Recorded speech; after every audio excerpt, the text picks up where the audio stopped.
Oh, this is my possibly favourite story of the week, James.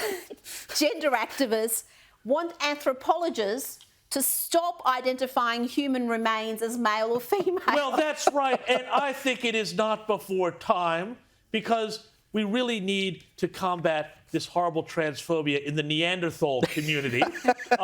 Because we don't know whether Grok and Zog in their cave were, male or female, even if they had... Or non-binary. But they could have had, so when they dig up the skeletons and they say, oh, this skeleton, this human, had the physique of a birthing person, they're not going to do anything so insensitive as to label those remains as a female or a woman, because we need to be inclusive. And as we all know from our chat with Sal Grover just a moment ago, the key to being inclusive means making the language as imprecise as possible to keep everybody on their toes, so that the left activists can keep control of everyone. Yes. And offending as many of the community as you possibly can. But making sure that they don't say anything about it. Something that the majority thinks is absurd, but they're too terrified to say it's absurd. But I think it says something that you could dig up remains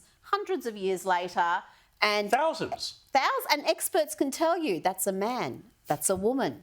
And yet now we've got Supreme Court justices in the US who can't tell you what a woman is. You've got health experts here who go before the Senate and don't know what a man or Take that on notice, James. What is a woman? Yeah. Professor Murphy did come back with a very bizarre definition I think it was 6 weeks later or something. Yeah, 6 weeks later. Look, if it takes you 6 weeks to work out what a woman is, go get your eyes checked. But seriously, the problem with this is, though, that a la what Sal Grover was talking about, we can all sit here and say, oh, this is absurd, but it could actually happen. You wouldn't be surprised. Caleb, it is happening. Don't you watch this show? It is happening, and it's not just on government forms that Sal was forced to sign. And I like how she actually crossed out birthing parent and wrote mother in there. But it's I get emails from regular people, teachers, nurses, and they've got their pronouns listed. Now, where do you think that comes from? That's part of this activism. And soon you'll be called a bigot if you don't have your pronouns in your email address. Of course, but